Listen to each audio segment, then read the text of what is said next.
오늘 마태복음 71번째 시간입니다. 기도로 걷는 순종의 길. 오늘 메시지, 설교의 메시지들이 이렇게 범위가 좀 넓어요. 그래서 매일 성경에 제목을 그대로 가지고 왔습니다. 기도로 걷는 순종의 길. 예수님에 대한 이야기예요. 예수님에 대한 이야기. 자, 우리 지난 한 주간 성경 묵상하신 것들, 우리 또 내용들 한번 좀 정리하고 가도록 할게요. 지난 주일날 벌써 한 주간이 흘렀어요. 시간 참 빨리 지나가죠. 지난주 주일날 우리가 성전이 파괴될 것을 우리가 보셨어요. 그렇죠? 예수님의 말씀은 뭐라고 하셨습니까? 그리스도가 여기 있다 하여도 믿지 말라. 저기 있다 하여도 믿지 말라. 내가 그리스도라 하여도 믿지 말라. 라고 주님 말씀하셨거든요. 더욱이 24절 말씀에 보면 거짓 그리스도들과 거짓 선지자들이 일어나서 큰 표적과 기사를 보인다 그랬습니다. 아까 우리 기도자께서 기도하셨죠? 표적과 기사를 쫓는 것이 아니라 하나님의 말씀을 쫓는 우리의 믿음이 되기를. 여러분들이 그러한 믿음과 신앙이 되시길 바랍니다.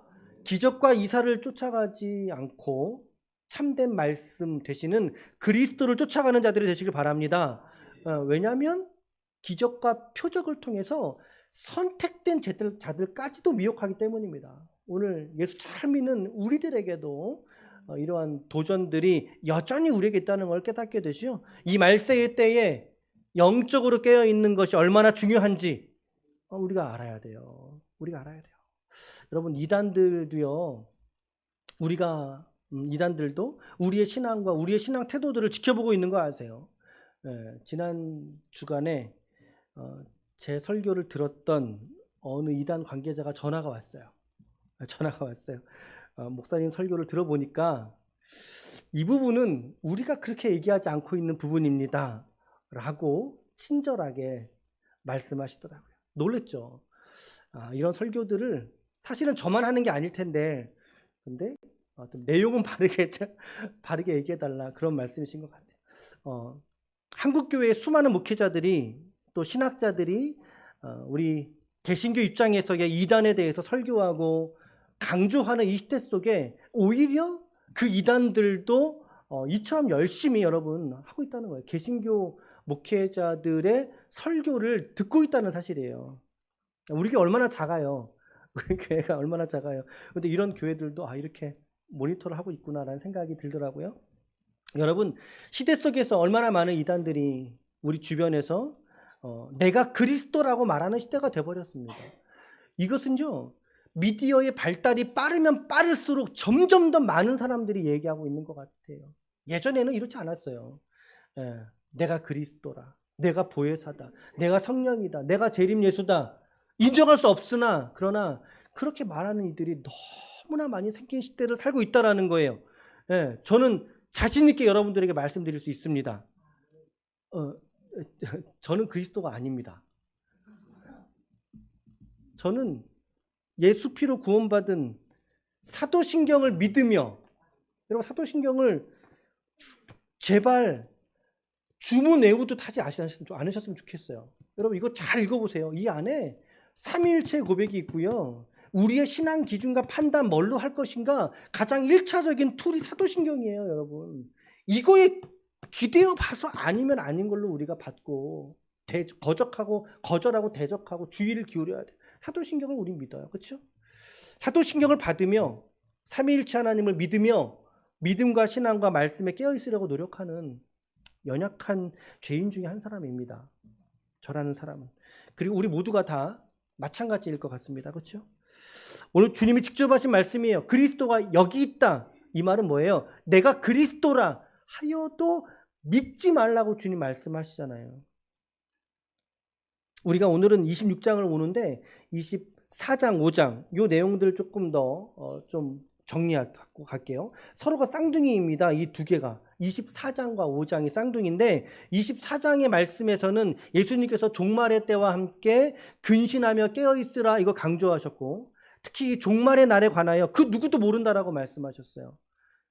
자신도 모르고 오직 아버지만 아시느니라. 아버지만 아시는 그날이라고 하거든요. 24장 42절은 예수님의 직접 화법이에요. 여러분이 말씀이 어떻게 말씀하셨습니까? 시작.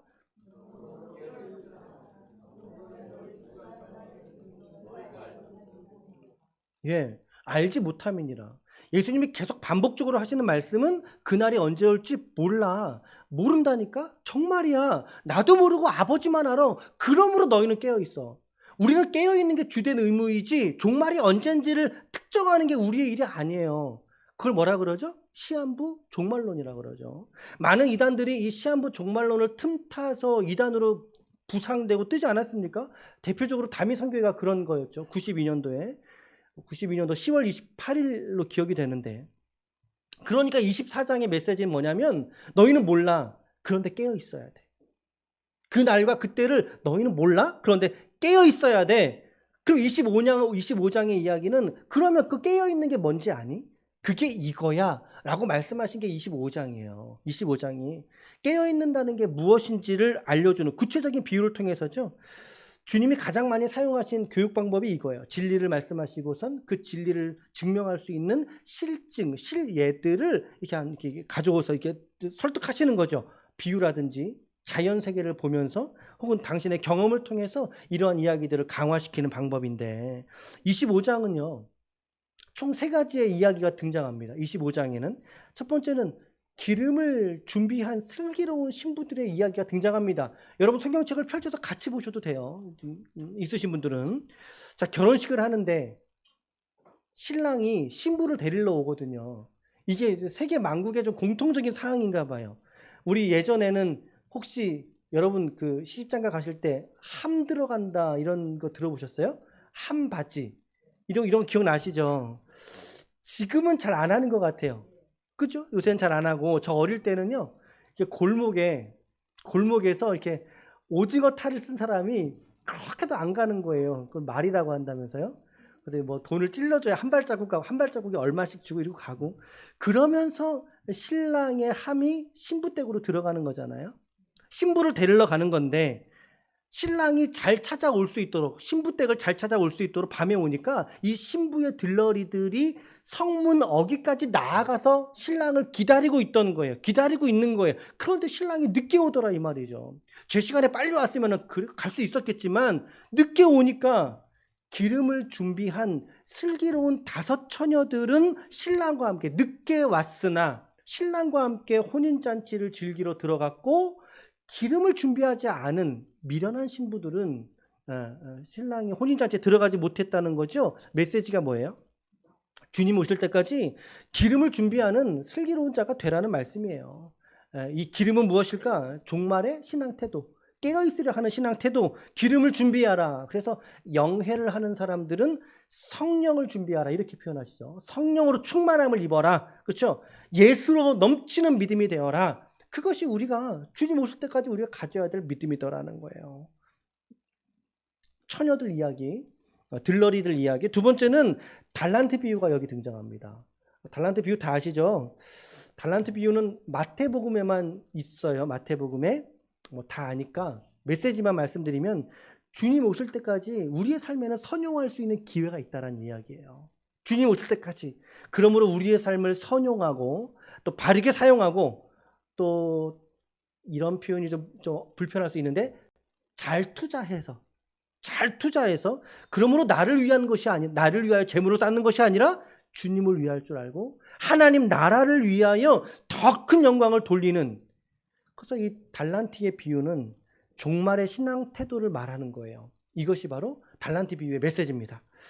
이제 마지막 3번째 이야기가 양과 염소의 구분하는 것을 말씀하셨는데요. 말씀 같이 한 구절 읽도록 할게요. 마지막 절입니다. 25장의 마지막 절.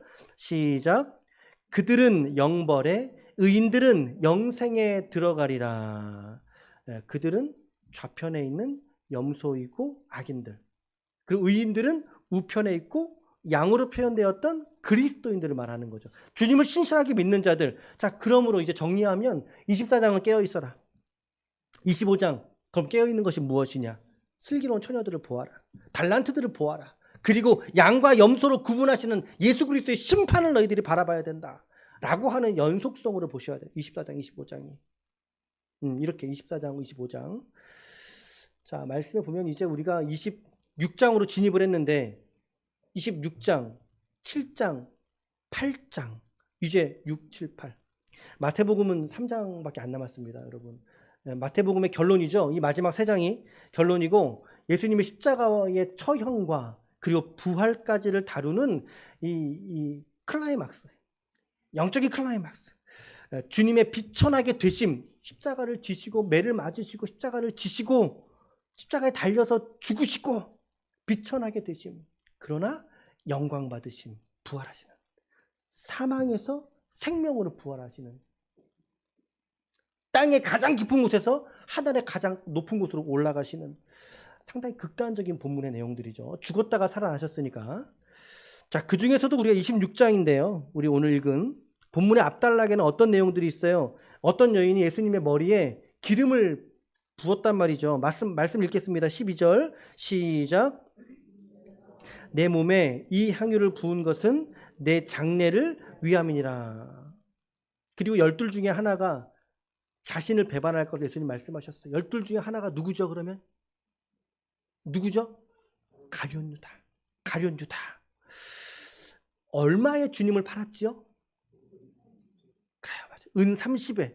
당시의 성인 남성 노예값이, 팔리는 값이 은 30이라고 그러죠. 그러니까는 노예값으로 스승을 판 거예요. 노예값으로 스승을 배도한 거예요, 지금. 배신, 배반.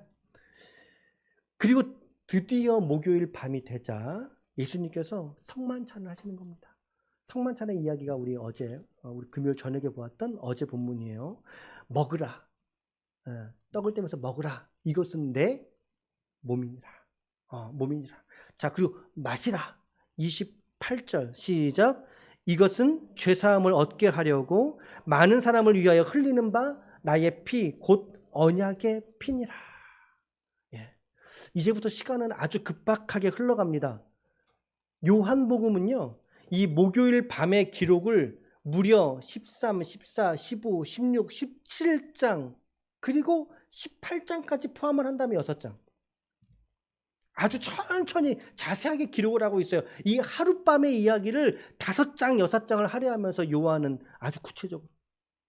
요한복음이 21장까지니까 그중에 6장이니까 6, 3, 18 적어도 3분의 1, 4분의 1가량 되지 않습니까? 상당히 많은 지면을 할애하고 있으나 마태는요 그게 없어요. 그냥 간략하게 아주 사건을 빠르게 진행하고 있는 걸 보게 됩니다. 26장에서는 최후의 만찬, 그리고 잡히시는 거, 그리고 오늘 본문이 잡히시는 거, 그리고 27장에서 숨을 거두시는 거, 28장에서 부활하시고 지상 명령으로 끝나고 있습니다. 진행이 상당히 빠릅니다. 자, 이렇게 앞으로 여러분들이 다음 주 주일날이 마지막 28장 마지막 절까지 보는 거고요. 오늘 본문은 어떻게 구성되어 있습니까? 오늘 본문이 21절이나 돼요. 많은데 매일 성경에 보면 이렇게 구성을 해놓고 있어요. 오늘 본문이 예수님이 슬퍼하신단 말이죠. 슬퍼하시더라. 예수님 기도하시더라. 예수님은 기도하시는데 제자들은 잠을 자더라. 잠을 자더라.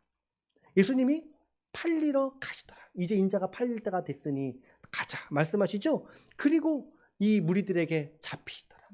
잡히시는 예수님. 그런데 이 베드로가 나타나서 칼을 들고 대제사장의 종인 말고의 귀를 쳐버립니다. 이 인명은 요한복음에만 기록이 되어져 있어요. 베드로가 칼을 든 거예요. 말고의 귀를 쳤더니 예수님이 다시 쫙 붙여주셨죠. 너무 기가 막히신 주님이신 것 같아요. 그리고 마지막이 체포되는 예수님과 함께, 그리고 완전 상반되는 이야기죠. 도망가는 제자들로 오늘 본문 구성되어져 있습니다. 적용과 메시지로 오늘 바로 말씀을 좀 전할게요. 본문이 좀 기니까. 자, 첫 번째는 주님에게도 이 십자가 사건은 감당하기 어려운 일이었다라고 하는 거예요, 여러분. 말씀 보세요. 주님이 지금 제자들하고 모든 만찬을 다 마쳤어요. 그러니까 빨리 끝난 거죠. 만찬을 마쳤고, 요한복음에서는 그 어간에 성만찬, 고별 설교, 그리고 이제 예수님이 제자들의 발 씻는 장면, 이게 다 있는데 마태는 다 생략을 했어요. 자, 마치고 나서 예수님께서 제자들을 데리고 지금 어디로 가셨어요? 감람산으로 가셨어요. 그 가는 과정에서의 주님의 감정이 어떻다라고 성경은 말하고 있습니까? 어떻다라고 말하고 있어요. 제자들 데리고 감람산으로 가셨는데 그 산 중에 겟세마네라고 하는 작은 동산이 있었나 봐요. 그러니까 우리식으로 말하면 북서울 꿈의 숲에 가면 거기에 작은 호수가 있죠. 아마 이 지명이 그런 거예요. 감람산, 올리브산은 큰 산의 이름이고 그 안에 작은 동산 중에 하나가 겟세마네라고 불리는 동산이 있었다. 겟세마네라고 하는 뜻은요, 기름 짜는 틀이라는 뜻이에요. 기름 짜는 곳, 우리식으로 말하면 방앗간 이렇게 되는 거죠. 방앗간. 올리브산이니까 당연히 거기 나무에서 나오는 열매가 뭐겠어요? 올리브. 그러니까 그 현장에 올리브 기름 짜는 틀이 있으면 좋겠죠. 그래서 감난산의 서편에 위치해 서편 기슭에 위치했던 작은 동산이라고 해요. 자, 그곳에 제자들을 두신 거예요. 두시고서는 야고보와 요한, 세베대의 아들들, 베드로와 세베대의 두 아들, 야고보와 요한을 데리고 조금 더 기도하시려고 겟세마네 중에서도 깊은 곳으로 데리고 가십니다. 그러니까 4명이 터벅터벅 걸어가는 거겠죠. 4명이. 그곳에서, 그 가는 길에서 이 세 명에게는 예수님이 자신의 감정선을 드러내십니다. 감정선을. 자, 37절을 볼까요? 37절에 보면 세베대의 두 아들을 데리고 가실 새 고민하고 슬퍼하사는 37절은 마태의 기록이죠. 마태의 해석이죠. 그러니까 예수님을 바라봤던, 예수님께 그 이야기를 들었던 마태의 관점인데 38절은 정작 예수님의 실제 말씀이신 거예요. 주님이 또한 뭐라고 말씀하셨느냐? 시작.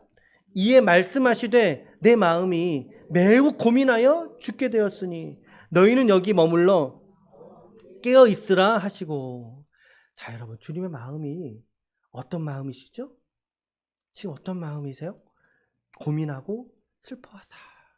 이 말은 마태의 이야기라고 친다 할지라도 지금 직접 하신 말씀 속에서는 고민하여 죽게 되었으니. 우리가 가끔 정말 힘들어 죽겠어 표현하죠. 주님의 이 표현은 우리의 그러한 표현의 농도와는 전혀 다른 농도이지 않겠어요? 나 정말이야. 나 정말 이제 고민해서 나 이제 정말 죽을 것 같아. 심장이 내 밖으로 나올 것 같아. 지금 그런 주님의 표현이신 거예요. 이것은 예수 그리스도의 두 가지의 성품 뭐죠? 하나님으로서의 성품과 인간으로서의 성품. 그렇죠?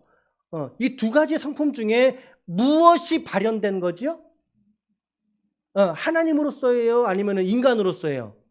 이 모습은 인간으로서의 예수님의 모습이 발현이 되신 거예요. 인성이 나타난 부분이라고요.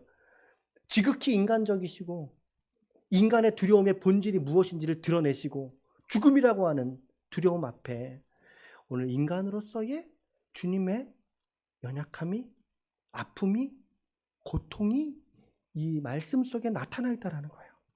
우리가 오해하는 것은 주님께서 이 십자가를 넉넉하게 지지 않으셨을까? 그런 생각. 주님은 하나님이시니까 이 십자가를 주님이 자원함으로 기쁘게, 즐겁게, 너끈하게 이 십자가를 지지 않으셨을까? 그러나 성경의 기록은 그렇지 않다라고 하는 것을 오늘 우리에게 보여주고 있는 것입니다. 결코 가벼이 지신 십자가가 아니라는 사실, 결코 즐겁게 지어진 십자가가 아니라는 사실. 그렇다면 오늘 저와 여러분도 우리도 마찬가지의 적용을 좀 했으면 좋겠어요. 우리도 이 십자가를 짊어져야 할 때, 우리에게 매어진 십자가가 있잖아요.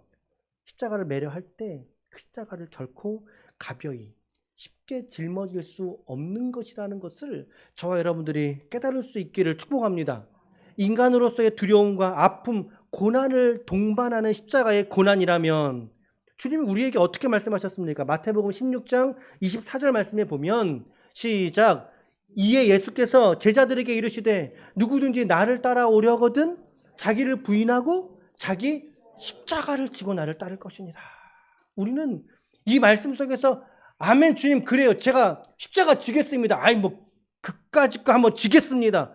라고 이 말씀을 받을 수 있으나 그러나 정작 주님의 십자가 지시는 모습은 이처럼 죽기까지의 고통 속에 주님이 십자가를 졌다는 사실입니다. 우리가 교회라고 하는 십자가를 지려 할 때, 우리의 가정이라고 하는 십자가를 지려 할 때, 우리의 가족의 구원이라고 하는 십자가를 지려 할 때 그 속에 이 고난이 있음을, 이 마음의 심중에 고통이 있음을 깨달을 수 있길 바랍니다. 그 고통을 우리는 간과하고서 십자가를 질 수 없다는 사실이에요. 오늘 예수님의 모습처럼, 주님의 모습처럼 주님의 이 십자가 짐 같은 이 고난은 두려움이었고 아픔이었고 그에게 고통이었다면 오늘 우리 또한 자기를 부인하고 나는 내가 아니야. 이 말은 제정신을 놓으라는 뜻이 아니에요. 나의 자아 추구의 마음들, 나의 이익을 위하여 나를 추구하는 그 마음들을 버려버리고 십자가를 진다는 그 사실 그 자체가 얼마나 눈물을 동반하고 고통을 동반하는지를 우리가 깨달아야 된다는 거예요. 비단 여러분들의 가족의 구원을 위해서 생각을 해보셔요. 그 구원의 가족 구원의 십자가를 지는 것이 여러분 쉽습니까? 쉽습니까? 차라리 남이라면 그나마 편하죠, 마음이. 우리 자식들이, 우리의 부모들이, 아내와 남편들이. 여러분, 가정의 십자가를 지는 것은 반드시 고통을 동반합니다. 그리고 교회라고 하는 십자가를 우리가 짊어질 때도 마찬가지입니다. 고통이 동반한다는 사실입니다. 그래서 많은 사람들은 찾아가지 않는 좁은 길을 우리가 걷는 것이고, 이 길은 고난의 길이고 고통의 길이고 때로는 포기하고 싶을 정도. 주님 뭐라고 하셨어요? 뭐라고 하셨어요? 39절 시작. 조금 나아가사 얼굴을 땅에 대시고 엎드려 기도하여 이르시되 내 아버지여 만일 할만하시거든 이 잔을 내게서 지나가게 하옵소서. 그러나 나의 원대로 마옵시고 아버지의 원대로 하옵소서. 포기하고 싶을 정도의 길이 십자가를 짊어지는 길이라는 사실을 오늘 우리가 깨달을 수 있기를 바랍니다. 예. 오늘 우리가 주님을 본받는다면 우리 역시 아버지의 뜻이 이루어지는 삶을 구하는 그 십자가를 짊어지는 그 기도가 오늘 예수님과 같이 믿음과 순종의 길로서 드려질 수 있기를 바라요. 때로는 믿음을 지킨다는 자리가, 신앙을 살고 복음으로 살아가기를 결단하는 그 자리가 고난의 자리일지라 할지라도 그 길을 마다하지 않는 신앙 결단, 다부진 신앙의 이 결단, 전 여러분들에게 미리 말씀드렸습니다. 분명히 이 십자가를 짊어지는 것은 결코 쉬운 것이 아니라고 말씀드렸습니다. 예, 이 짊어짐에 마땅한 우리의 대가를 지불하는, 고난일지라도 고통이 있을지라도 제가 그 길을 걸어가겠습니다 라고 할 때 그 신자가 성숙한 신자가 되어가는 거예요. 여러분, 주님 예수님의 모습을 닮아가듯이 주님의 모습처럼. 자, 두 번째는 기도의 능력은 또한 위로에 있다는 사실입니다. 기도의 능력은 위로에 있더라. 자, 주님께서 이 세 명의 제자, 겟세마네로 오르신 세 명의 제자 이름 누구라고요? 누구라고요? 시작. 네네. 마태는 없어요. 세베대의 두 아들 그랬어요. 그런데 세베대의 두 아들은 야고보하고 요한이니까 베드로, 야고보, 요한. 예수님의 최측근이죠. 제자들 중에서도 리더십 그룹이에요. 이들과 함께 기도하러 주님 산에 오르셨어요. 주님께서. 근데 주님께서 이 셋을 두고 가시면서 하신 말씀이 뭐죠? 뭐라고 말씀하셨습니까? 너희들 나와 함께 깨어있어라. 깨어있어다오 라고 말씀하셨거든요. 이 말은 나와 함께 기도 좀 같이 하자. 지금 내가 죽게 됐다니까 얘들아. 너희들 나를 위해서 좀 기도해 주지 않을래? 나를 위해서 함께 이 십자가 짐 같은 이 고난을 함께 기도해 달라 라고 요청을 하신 거예요. 요청을. 자, 그랬는데 이 세 친구들이 어때요? 깨어 있었어요? 아니면은 주구장창 잠만 잤어요? 주구장창 자꾸만 잠만 자는 거예요. 두 번째 그리고 세 번째 확인을 했을 때도 이들은 잠을 잤습니다. 자, 주님은 이들이 잠을 잘 수 있음을 알고 계셨음에도 불구하고 이들과 함께 기도의 자리로 올라가신 이유가 뭘까요? 그 질문을 좀 드리고 싶은 거예요. 이것을 저는 40절에서 좀 발견하게 됩니다. 40절 말씀 같이 읽겠습니다. 시작. 제자들에게 오사 그 자는 것을 보시고 베드로에게 말씀하시되 너희가 나와 함께 한 시간도 이렇게 깨어 있을 수 없더냐. 자, 이 구절에서 제 마음을 좀 동하게 만든 말씀은 나와 함께라고 하는 단어예요. 나와 함께. 주님은 홀로 기도하셔도 되는데 근데 굳이 이들을 택하셔서 같이 함께 오르신 이유가 뭘까? 물론 예수님은 너희로 시험에 들지 않게 깨어있으라 라고 말씀하셨으나 그러나 주님의 이 인간으로서의 예수 그리스도의 마음에 우리가 한 발자국 들어가 보면 주님이 이들과 함께 기도하고 싶으셨던 것이고 그들의 기도의 섬김을 함께 받으면서 이 십자가의 위로를 예수님이 받기를 원하셨다는 거죠. 저의 묵상은 그래요. 여러분, 기도 속에 위로의 능력이 있는 줄로 믿습니다. 위로의 능력이 있습니까? 없습니까? 있어요. 있어요. 이것이 기도의 영적인 능력 아니에요. 우리 기도 요청 우리 받아서 요 근래 우리 환우분들을 위해서 열심히 기도하잖아요. 여러분, 우리가 기도를 해서 당장 무엇이 달라지지 않는다 할지라도 그 기도를 통하여 하나님 아버지께서 그 기도 대상자들의 마음을 찾아가셔서 그들에게 힘을 주시고 북도 주시고 위로하시고 생명으로 충만하게 하실 줄로 믿습니다. 그 믿음이 있으니까 기도하는 거 아닙니까, 우리가? 찬송가에도 보면 복음성가에 누군가 널 위하여 기도하네. 내가 홀로 외로워서 마음이 무너질 때 누군가 널 위해서 기도하네. 왜 기도해요? 기도의 능력이 있기 때문에. 기도의 위로하심의 능력이 있기 때문에.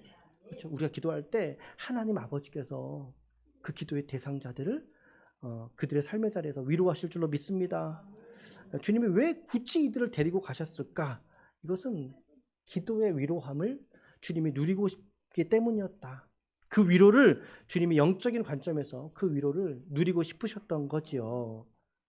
그런데 이것들이 자꾸 좋으니까 주님이 그들을 긍휼히 여기십니다. 마음에는 원이로되 육신이 약하도다. 우리가 집사님 왜 기도 안 해요? 라고 물으면 여러분 뭐라고 대답하세요? 시작. 이게 우리가 한결같죠. 우리가 가장 많이 우리가 기도하지 않음에 있어서 우리가 이게 기대는 구절이죠. 마음은 원이로되 육신이 연약해서 43절에 보니까 다시 오사 보신즉 두 번째 다시 오신 거예요. 오사 보신즉 그들이 자니 이는 그들의 눈이 피곤함 일러라. 예수님께서 제 생각에는 적어도 2시간 이상 기도하신 것 같아요. 왜냐하면 너희가 몇 시간도 깨어 있을 수 없더냐? 그 1시간이라는 단어가 1hour거든요. 1시간도 깨어 있을 수 없더냐 그 말은 주님이 지금 벌써 몇 시간 기도하고 왔다는 거예요. 1시간 기도하고 오셨다는 거예요. 그리고 두 번째, 세 번째를 동일한 기도를 하고 오셨으니까 적어도 2시간 반, 2시간, 3시간 그 사이를 기도하지 않으셨을까요? 그러니까 심야가 훌딱 지나가는 거죠. 밤에. 그렇죠? 만찬과 그리고 발을 씻기시고 그리고 그들 고별 설교를 하시고 겟세마나로 이동하셔서 기도를 3시간 하셨다. 그러면 이제 자정이 지나가는 시간이 되는 거예요. 주님이 제자들의 연약함을 헤아리고 계시는 거 아닙니까? 그들의 눈이 피곤함을 안다. 함께 함으로 그리고 함께 기도함으로 위로받기 원하셨으나 그러나 제자들의 모습은 이와 다른 모습을 예수님께 보이고 있다는 거예요. 우리도 마찬가지라고 생각을 합니다. 우리가 기도를 통해서 누군가를 위로하고 힘을 북돋아주고 격려해주고 생명을 전달하는 그러한 공동체가 될 수 있기를 축복합니다. 이것이 교회 공동체의 능력인 것 같아요. 그렇죠? 교회 공동체가 그런 은혜가 있습니다. 서로 기도해주고요. 응답을 나누고요. 여러분 왜 기도를 왜 요청하라고 하는지 아세요? 그래야 그 현장 속에 나타난 일들을 응답으로 받을 거 아닙니까? 우리 이병수 안수 집사님 우리 기도했어요. 기도했는데 다행히 음식도 드시고 좋아진다고 말씀하셔요. 뭐예요? 우리에게는 뭐예요? 기도? 응답이에요. 근데 기도하지 않은 사람에겐 그게 뭐예요? 어쩌다 좋은 일이 된 거죠. 이해가 되십니까? 기도를 해야 그 사건이 하나님의 기도 응답인 것을 우리가 고백할 수 있다는 거죠. 기도 응답의 삶이라는 거죠. 될 수 있다라는 거죠. 오늘 저와 여러분들에게도 우리에게도 이처럼 주님과 함께 기도하듯이 오늘 우리 지체들을 위해서 서로 기도함으로 말미암아 영적인 은혜들을 공유하고 서로 위로할 수 있는 공동체가 되시길 축복합니다. 함께 한번 우리 좀 인사 한번 해볼까요? 제가 당신을 위해서 기도하겠습니다. 시작. 제가 당신을 위해서 기도하겠습니다. 여러분 꼭 하루에 구체적인 실천을 제안 드린다면 좀 10분이라도 지체들을 위해서 기도할 수 있기를 축복합니다. 아멘. 예. 우리 조용인 권사님 또 신방 가서 말씀 나누다가 권사님 요새 기도 어떻게 하고 계세요? 했더니 이제 아침마다 새벽마다 기도하시는데 수도가 좀 있으시잖아요. 꼭 우리 지체들을 빼놓지 않고 기도하시더라는 거죠. 우리 어르신들의 기도가 아마 다 그런 기도이실 줄로 믿습니다. 어르신들께서. 아멘. 네. 네, 아멘. 자, 이제 주님이 잡히시는 거예요. 이제 잡히시는데 46절 주님이 일어나라 함께 가자 보라 나를 파는 자가 가까이 왔느니라. 주님이 이미 주님의 예지 속에서 전지하신 예지 속에서 오고 있는 걸 아셨던 거죠, 주님이. 그래서 이제 저 밑에 산기슭으로 오고 있다는 걸 주님이 아셨어요. 아시고 이 세 제자들에게 야 내려가자 이제. 제자들은 뭐 눈을 부비고 이제 무슨 말씀이래 이러고 내려갔겠죠. 이제 내려갔어요. 가룟 유다가 좀 전까지 없었거든요. 사람들은 뭔가 음식 준비하러 갔나 보지. 그랬는데 가룟 유다가 저 멀리서 횃불을 들고 대제사장들과 큰 무리라 그랬어요. 그러니까 적지 않은 무리들 데리고 지금 자기들 이 제자들 군영으로 쭉 진영으로 쭉 들어오고 있는 거예요. 예수를 잡으려고 할 때 이 베드로가요 그냥 화가 나가지고 예수를 잡으려고 하는 종의 귀를 확 쳐버렸어요. 요한복음에서는 베드로라고 말하고 있고 그리고 이 귀 떨어진 자가 말고라고 말하고 있습니다. 근데 이 상황에서 예수님의 말씀이 바로 52절이죠. 시작. 이에 예수께서 이르시되 네 칼을 도로 칼집에 꽂으라. 칼을 가지는 자는 다 칼로 망하느니라. 그러나 주님은 이 성경의 말씀을 이루시게 하기 위해서 지금 아주 차분하게 야 나대지 마. 지금 이 상황 내가 어떻게 할 수 없는 거 아니야. 12군단이나 되는 천사를 보내 이거 싹쓸이 할 수 있어. 그런데 그렇게 하면 어떻게 성경이 응하게 되겠니? 차분하게 주님은 이 상황을 지금 대하고 계시는 거예요. 자, 드디어 예수님이 제사장들과 종들에게 잡히게 됩니다. 56절. 너무 안타까운 56절. 시작. 그러나 이렇게 된 것은 다 선지자들의 글을 이루려 하시더라. 이에 제자들이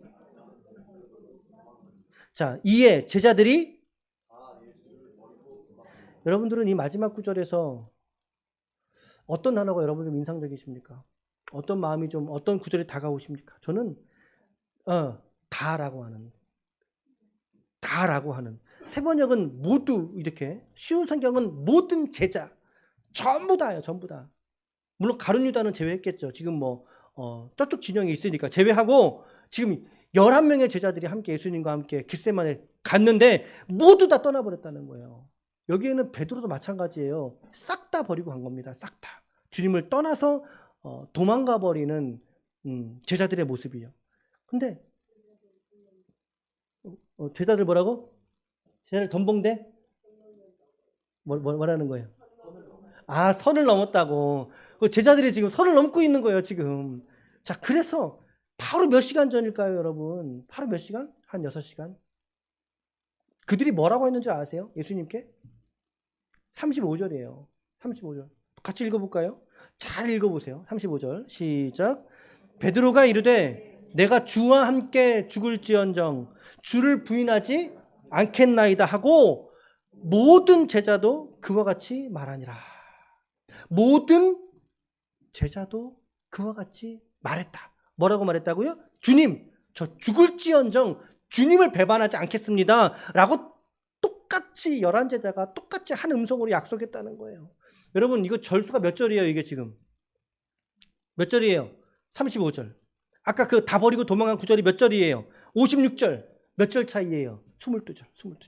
절수는 22절이요. 시간으로는 쳐봐야 길어야 6시간입니다. 바로 6시간 직전에 예수님께 나 주님 떠나지 않습니다. 라고 했던 그들의 이 결심이 이 충성이 이처럼 쉽게 무너집니까? 이처럼 쉽게?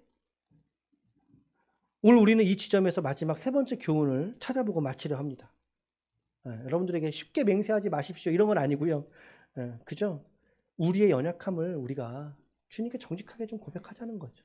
연약함을 고백하고 겸손한 믿음이 되고 이런 연약함이 우리 인간의 또한 감추어져 있는 본성이라는 것을 깨달아야 된다. 정말 이들의 언약과 이 맹세가 충성이 언제 이루어졌느냐.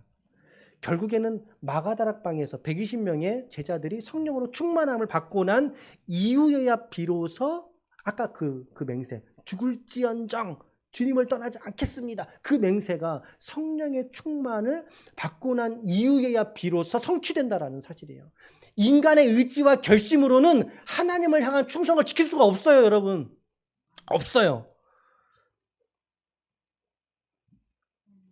우리 지난 금요일 저녁에도 말씀을 드렸지만 12제자 중에서 사도 요한을 제외한 11제자, 가룟 유다의 자리가 비어 있으므로 초대교회에서 제자를 충원했죠. 사도를 충원했죠. 그 사람 이름이 뭐예요? 마띠아. 그러니까 12명이 다시 충원이 된 거예요. 그 중에서 사도 요한을 제외한 11제자가 모두가 다 자기 생명을 하나님께 열매를 바치는 순교의 열매를 하나님께 드리게 됩니다. 다른 전승에 의하면 사도 요한조차도 순교했다라고 기록을 하고 있는데, 그런데 뭐 일반적으로는 자연사했다라고 보죠. 우리가 어찌됐든 제자들의 말씀, 약속, 죽을지언정이라고 하는 이 충성, 결국에 하나님 없는 인간의 맹세는 언제든지 깨어질 수 있는 연약하고 우리가 그런 나약한 존재라는 사실을 오늘 성경은 우리에게 말씀해주고 있습니다. 여러분, 심지어 우리가 내가 교회 빠지지 말고 열심히 나가야지, 그 노력도 인간적인 결심으로는 여러분 그거 오래 가지 못할 수 있어요. 믿음 안에서, 신앙 안에서.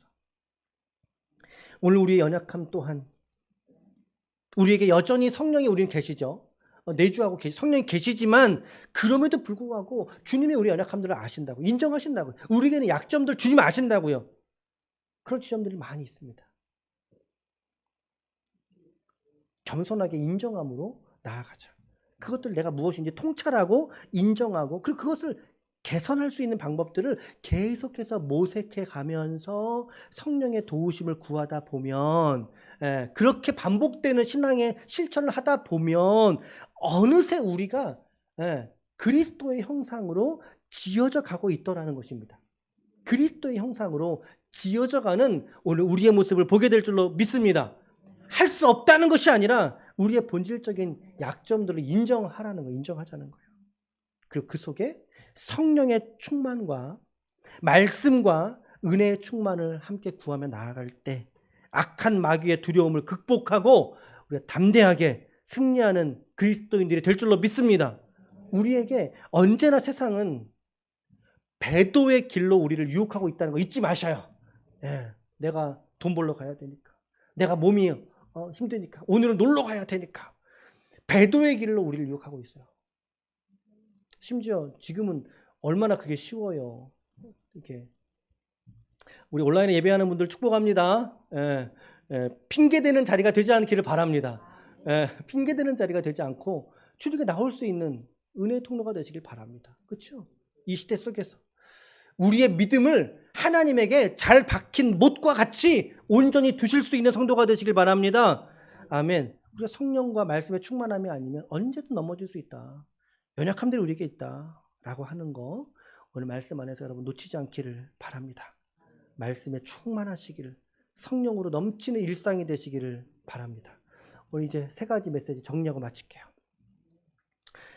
오늘 저는 본문을 여기서 다시 한번 또 읽으면서 이것도 설교를 해야 되는데, 이것도 설교 너무나 많이 스쳐 지나갔어요.